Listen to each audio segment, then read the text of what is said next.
Warning. Listener discretion advisory for the following program. It contains explicit language, controversial takes, and tangents that'll make your head spin. All opinions expressed are just that, opinions, and belong solely to those who speak them. This is... What an excellent day for an August. You'd like that? Are you fucking nuts?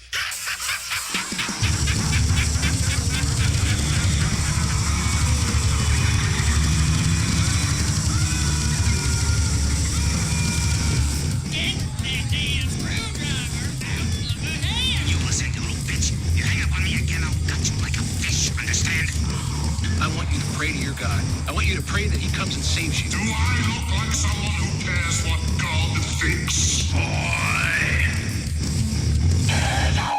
Spoilers ahead. Welcome, horror fiends, to another episode of What an Excellent Day for a Podcast. And despite this coming out as our typical Monday release, believe me when I tell you this is being recorded balls deep in the back-to-back Friday the 13th Valentine's Day weekend. Come on, I'm a voice on the internet. You know you can trust me. But before we get started, come on over to excellentdayforapodcast.com, where you can find all the ways to consume and or interact with this show. Subscribe, share with everyone you know, and when you're finished, don't forget to give us a nice, sweet rating and review, explaining to the rest of the world why they should be listening to this show. Now, let's get on with the music. I mean, episode. I spent the last couple days trying to think of a way to incorporate one of the greatest dates in horror history into its own little episode. Or, better yet, half an episode. And if you go all the way back into the early days of EdFap, you'll see our two-part episode on the Friday the 13th franchise. Now, this is something I would love to get back to, if for no other reason, the shit sound quality of those episodes. But if you could tough it out through that, I highly recommend going back and giving them a listen. We still had fun nonetheless. But to go into something like that, it's better serviced as a conversation, not just one asshole rambling into a mic. So I started thumbing through social media, and a post stood out to me, which took me back to about a year ago when a certain someone was explaining how they were bitten by the love bug of Mr. Voorhees by watching part 2 and a certain Miss Terry going out for a swim as teenage campers do. Totally naked. Or the story went something like that. But that's when it hit me. I know statistically in all the internet this has happened, but I have not yet heard a show discuss the top nude scenes in the Friday the 13th franchise. So, I ran through them, took it all in, and what I initially thought was going to be a cakewalk, I realized that there were far more scenes to sift through, making this kind of a difficult list to whittle down to a top 10. Obviously, I would go higher, but this is the way of the world. Doing a top 5 or a top 10. I'm cutting it off at 10 just to even make this doable. And I'm warning everyone right now, a lot of people are going to be pissed off by some of these choices. And hey, everyone's got their own opinion. As part of whittling down this list, I tried my damnedest to come up with criteria that would make it easier. But there were some scenes that I just loved too much, yet didn't fit any criteria. So this is kind of a free-for-all. I have different reasons for each one being on this list. Some of them are justified, some of them are just me being an asshole. And whether you love or hate this list, shoot us a message letting us know where you think I fucked up, even though deep down you know I'm right. So, starting off with my typical cop-out, I got 2 honorable mentions. The first one being Lana from Part 5, A New Beginning. And there's really no need to justify this one. It is the most pointless, gratuitous shot of nudity in the entire franchise. We're talking so pointless that even Steinman himself didn't even have it figured into the scene. This was Rebecca Wood throwing out there, hey, you know it would be a fun little tribute to throw in this scene? And it worked. I mean, outside of Demon, it's possibly the most memorable shot in the whole movie. And that's why I had to shoehorn it into this list, albeit through an honorable mention. And the second one being Jack from part 1. Because it's fucking Kevin Bacon's ass. You can't not have it part of this list. Again, just missing out on the top 10, but it had to be included. Now, here is my official list of top 10 nude scenes in the Friday the 13th franchise. As of today, Valentine's Day of 2026. And this will probably be completely different in 6 months, but fuck it, this is what I'm feeling right now. Number 10. Coming in at number 10, we have the vintage porn actress in part 4 from the film reel that Ted found at the party. And why not? Don't tell me the first time you saw this movie, even if you weren't stoned, even if you weren't drunk, you kind of had a similar reaction to Ted watching this. It was silly, yet almost nostalgic, because, we all existed in a time where black and white home pornos were shot on 8mm. Just go with it. Number 9. My number 9 choice is the VR girls in Jason X. I always kind of dug this scene when they were trying to distract Jason, and this was the perfect way to do it.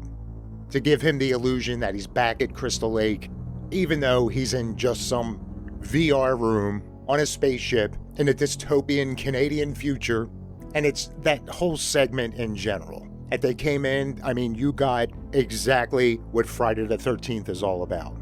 And of course, you got the added touch of the Part 7 sleeping bag kill in the most cartoonish way possible.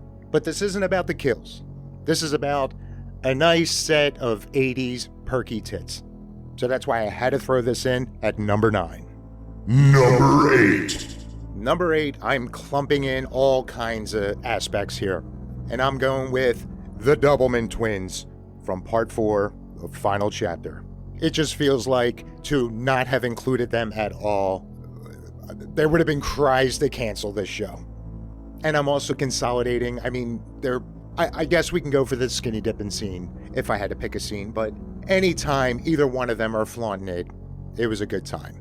And I guess the skinny dipping scene even more so because it takes me back to 12-year-old me when they do their little somersault in the lake while they're trying to entice all the guys to come in, hoping that when they were upside down, don't get me wrong, it was a nice shot of their heinies, but of course there were the hopes of catching even a split second of a lip.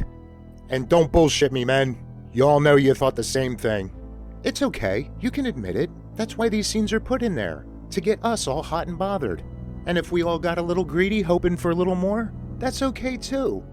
Our hormones were out of control. But it was still a great scene from a great pair with a great pair.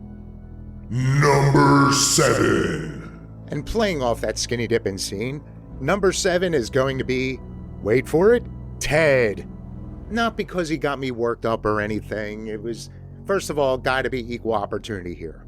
But more so, it was the scene, the whole idea of, throughout the movie, he's playing it off as if he's the pimp. When actually, I have never seen a character get rejected as much or as hard as Ted has. So maybe this is a little bit of a pity vote as well. So it wasn't so much that I enjoyed looking at his ass, but the whole idea of the scene, he just had this, he became, I know this is a fucked up way of putting it, but he became a child in that moment. He was so giddy that these hot naked girls were inviting him to jump on in and join them in nakedness and a good time. So again, just showing a little bit of love to the poor guy who was partying hard and was taken from this world way too young, without even getting a chance to cop a feel throughout this debaucherous evening in a cabin. Rest in peace, Teddy Bear. Number 6. Number 6, we got the second best moment of boobies in Part 5, A New Beginning. And that is the lovely Tina, played by the great Deborah Voorhees.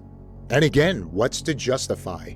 Anybody around in the mid-80s watching this scene, it was just wonderful across the board. And just like the scene with the twins, you know damn well when we get that POV shot creeping up on her and she's just chilling out, I guess recovering or contemplating how to finish herself off, who knows? but you got her laying there in that spooning position, and you know damn well all you creeps pause that in hopes to catch a little something extra.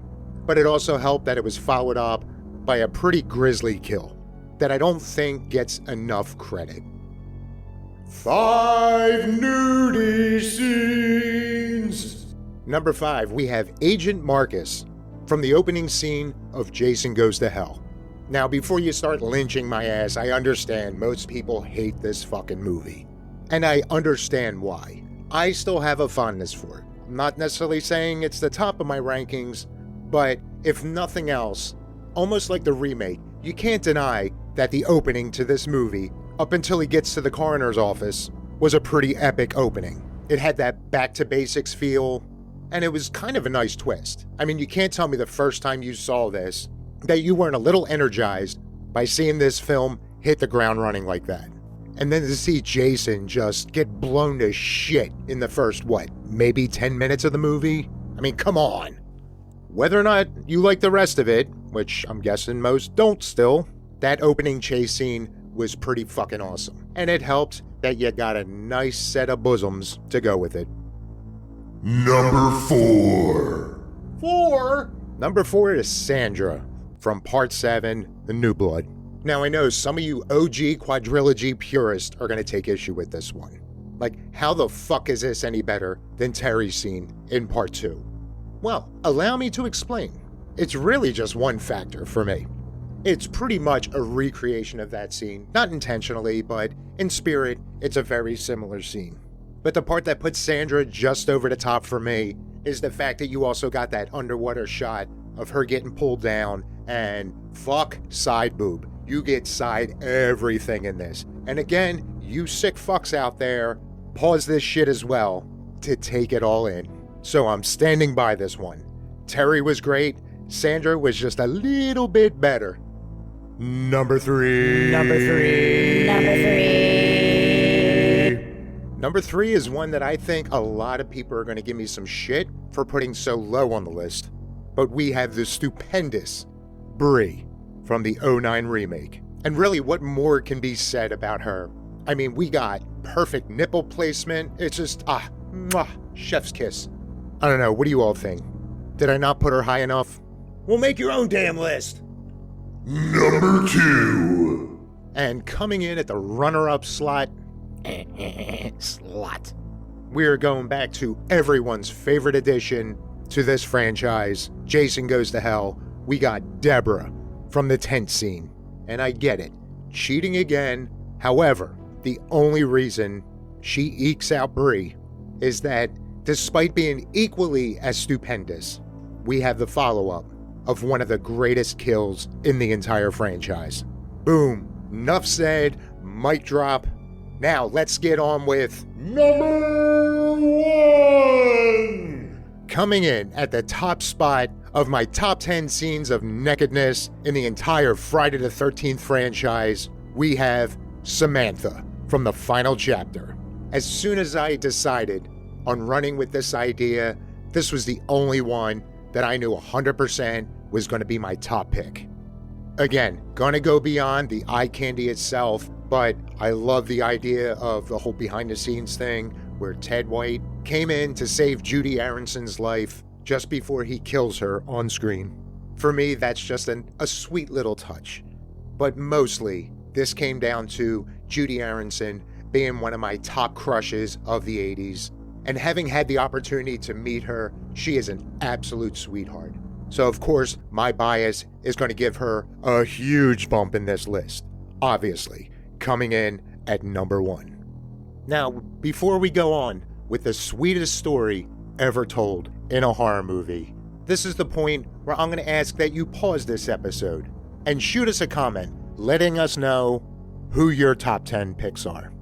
But don't get too comfortable, because you got to come back, because we have a beautiful story time for you.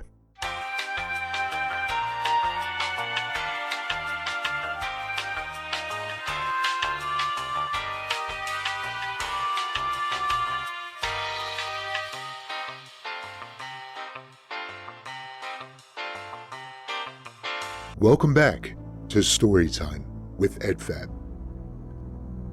This is the story of a young man who will do whatever it takes, even in the face of tragedy, to spend the rest of his life with his beautiful fiancée. A story written by Robert Martin and Frank Henenlotter. This story begins with Jeffrey, an up-and-coming bioelectro technician, working in the kitchen on one of his latest projects, when Elizabeth, his fiancée, comes in to ask him to join the festivities outside.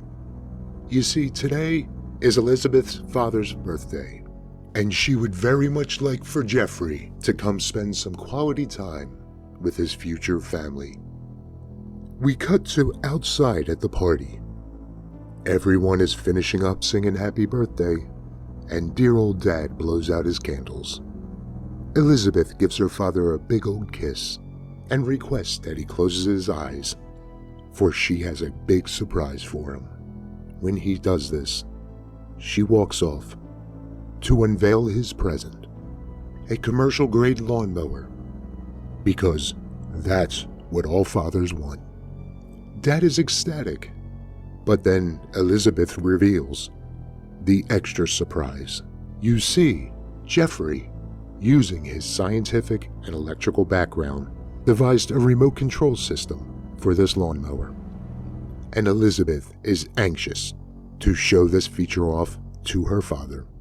As she stands in front of the lawnmower, she is showing off to good old dad all the switches, buttons, and other features on the remote. The blade engages. The mower proceeds forward. Everybody is smiling and laughing, except for Jeffrey. Jeffrey yells to Elizabeth, warning her that she should not be standing in front of this machine. But it is too late. It continues forward, running over Elizabeth as blood and body parts spray all over the birthday party. Cutting to days later, we see Jeffrey working on a blueprint of what appears to be a body. He is muttering under his breath. It appears as if he's got a game plan on how to make things right. It is clear that he is highly distraught. Jeffrey decides to take a break from his work and throws on a tape of a news report on the tragedy. We find out in this report that because of the severity of this accident, a few body parts of Elizabeth's have not yet been recovered. We also see a reporter coming to Jeffrey's door, doing what journalists do, exploiting the grieving. She mentions to this poor guy how multiple parts have not yet been found and what he knows about it. Jeffrey, already a wreck, explains that he needs to be left alone because he is still deep into grief.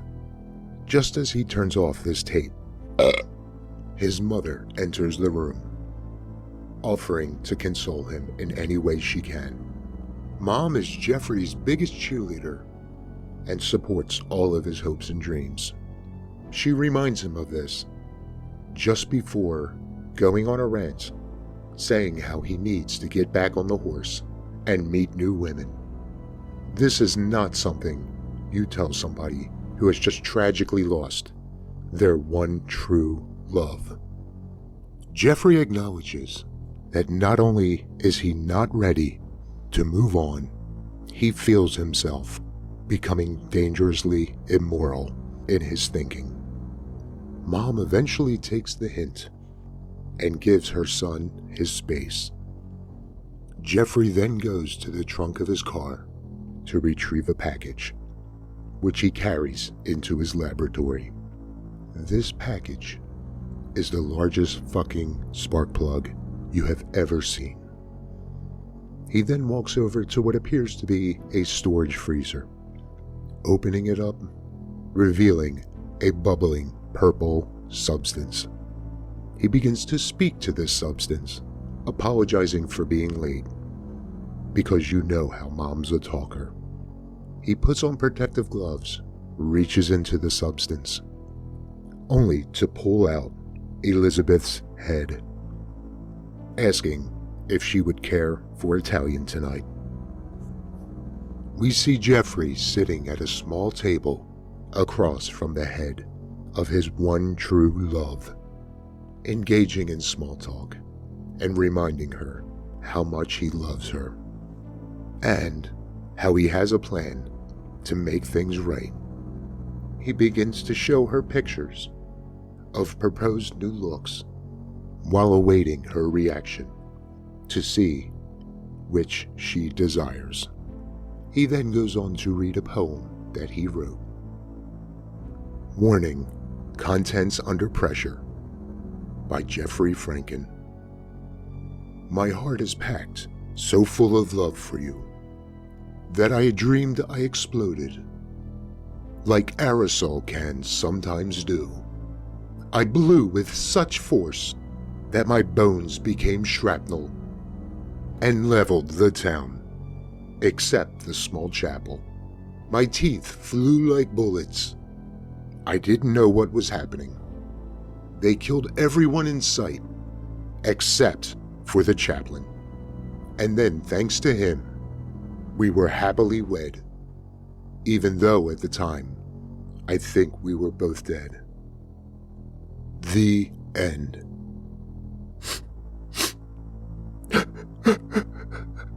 It was so beautiful.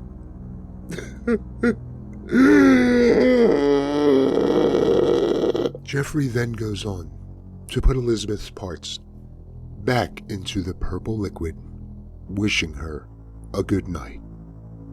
For it is now time for him to get back to work on his great plan. But in the process, he gets a little frustrated for the amount of energy it is going to take for him to execute this plan is astronomical. Needing a breather, Jeffrey puts on the television. The news is on, specifically the weather report. The weatherman goes on to explain of quite the thunderstorm coming in 2 days.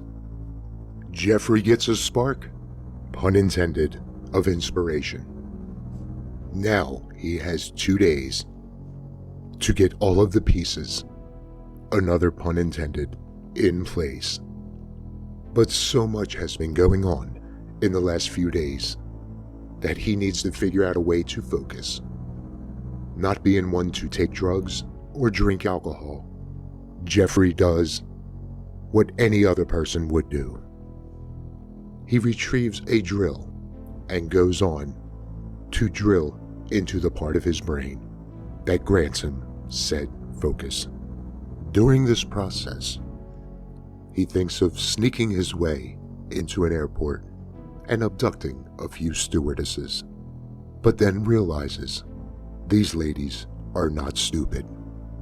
So he begins to drill again and comes up with the most common sense plan of them all. There's a place right across the river with tons of women whose sole purpose is to sell their body parts. So he cashes out his Christmas Club account and heads off across the river. And being from northern New Jersey, across the river for Jeffrey is New York City. As Jeffrey drives through the city streets, he is approached by many ladies of the evening, offering their services. One of these ladies catches his eye just enough for him to pull over. He explains to her that he is looking for parts, to which this lady responds, I have all the right parts in all the right places. Jeffrey explains that it's nothing personal, but he needs multiple women, as he whips out his fat wad of withdrawn cash. This lady, along with one of her colleagues, get excited that they found themselves a man looking for a twosome. I'm pretty sure she meant a threesome. But Jeffrey goes on to tell them that he wants to throw a party for his very sick brother, that he wants a total of 5 or 6 women to throw, like a beauty contest for this brother. The one lady quips at him, "Oh, and then you get the winner, right?" To which Jeffrey responds, "Well, I'll definitely make a new woman of her." These ladies tell Jeffrey that to acquire the head count that he desires, he must go speak with their manager, Zorro. This meeting takes place in a bathroom inside of a club. Jeffrey watches as he waits in line. Zorro conducting business, handing out little baggies full of little white rocks. It seems that these rocks are all the rave, and everyone's lining up to grab a bag. Jeffrey gets to Zorro and explains that he wants a party with many women and would like to negotiate a price. And while he's at it, he decides to buy one of these baggies. Zorro tells him he can have a few women tomorrow night. In the meantime, Jeffrey is in his room, reverse engineering these little white rocks to make stronger, even larger white rocks, speaking out loud to himself that crack kills, but this super crack will get the job done a lot faster. Having a moment of clarity, Jeffrey begins to freak out over what he's about to do. So again, reaching for the drill and drilling into the rational part of his brain, where he puts together that he is not killing anyone, but it is the crack that will be doing so. All he will be doing is leaving this bag in the lady's presence. But before the party begins, it needs to be tested. Jeffrey wafts some smoke from this super crack onto his guinea pig, and after a moment, it fucking explodes. We fast forward to the big night, and Jeffrey, dressed up as a doctor, is in a hotel room with many ladies. We get everyone's introductions, including Jersey Boy, or, if they so desire, Dr. Jersey Boy. We get a montage of Jeffrey examining all of the ladies. We have the leg competition, the breast competition, the gluteus maximus competition, arms, feet, all parts, as he tries to nail down the perfect body. This is a very professional and scientific process by which he's examining these women, taking down notes, doing the math, and marking all of the best parts. But time is running out, and the ladies get impatient, and Jeffrey loses his temper, realizing that all they care about is the money. So he throws his bag of cash at one of the ladies, and as they count through it, they find this massive bag of large white rocks. And then the real party begins. Jeffrey, realizing this mistake, attempts to stop them, screaming that this was solely for the winner of this competition. But these ladies are professionals and immediately light up, and one by one, they all explode, covering this room, much like Elizabeth, in blood and body parts. Zorro, realizing that we're almost at the end of Jeffrey's time, comes to the room to get his ladies back. But by the time he breaks the door down, the final exploding lady's head shoots across the room and knocks Zorro out. Jeffrey gathers the parts and escapes back to his house. Now, in the privacy of his lab, he thoroughly goes through all the individual body parts, picking out the best ones to create the perfect body for his beloved Elizabeth.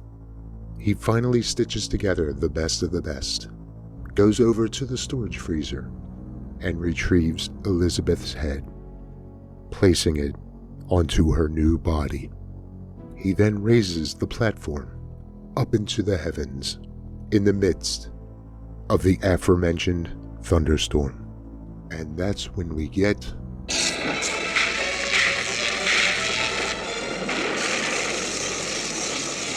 lightning strikes the antenna to the platform, arcing all the way down to the laboratory, even sending a jolt into the storage freezer, where all of the leftover parts have been placed. Jeffrey lowers the platform as his creation rises, a beautiful, stitched-together version of Elizabeth. Pale face, purple hair, purple attire. Her body seems to be spasming, probably from the electrical jolt. Jeffrey yells out, "Elizabeth!" To which she replies, Want a date? Going out? Looking for some action? Need some company? Jeffrey confused, especially when asked, "Got any money?" And when he replies no, she immediately knocks him out, before up and walking off into the world. That's right. For those of you who were either distracted by that sexy voice or have just been living under a rock all this time, we are talking about fucking Frankenhooker from 1990. So new Elizabeth heads on back to the big city because despite having Elizabeth's head and brain, these new body parts seem to have held on memories of their own. So as she walks back, everyone she encounters, she's repeating the same lines we have heard from these ladies of the night saying through the second act of this movie. Jeffrey eventually comes to and rushes back to the city to track down his newly reborn fiancée. And even though this is a show that does not shy away from spoiling the fuck out of movies, this one is just too beautiful to give it all away. Let's just say that they do end up living happily ever after, but not necessarily in the way a normal movie would play out. So if you're interested in catching out the grand finale and all the shenanigans that go down in the meantime, go on over to Tubi and watch this movie. This movie, on sheer enjoyment alone, I'm going to give this a 7 out of 10. It is a ridiculous good time. And for those of you that have heard the Sleaze MD episode with guest host from the Body Count Continues podcast, Marianne, on Street Trash, you know that we love ourselves some James Lawrence. He is the perfect casting for Jeffrey. His delivery of a line in itself, it doesn't even matter what he's saying. His delivery is just amazing. And Patty Mullen as Elizabeth, aka Frankenhooker, is equally as pleasurable. Her spastic motions as she walks through the city, interacting with everyone she passes, are just fucking perfect. It's exactly as you would expect someone who just took a bolt of lightning and survived to be moving around. But fair warning, if you're the kind of person that is looking for a very sincere remake of sorts of the Frankenstein story, then absolutely stay away. But if you're just looking for silly, fun times, absolutely, if you haven't yet, check out this movie. So, we hope you enjoyed this little mashup of Friday the 13th and Valentine's Day, and we always appreciate anybody out there listening. Hope everybody had an amazing weekend and celebrated in the best ways. Be well, be safe, stay creepy, keep talking some damn horror. Doodles. Broadcast completed.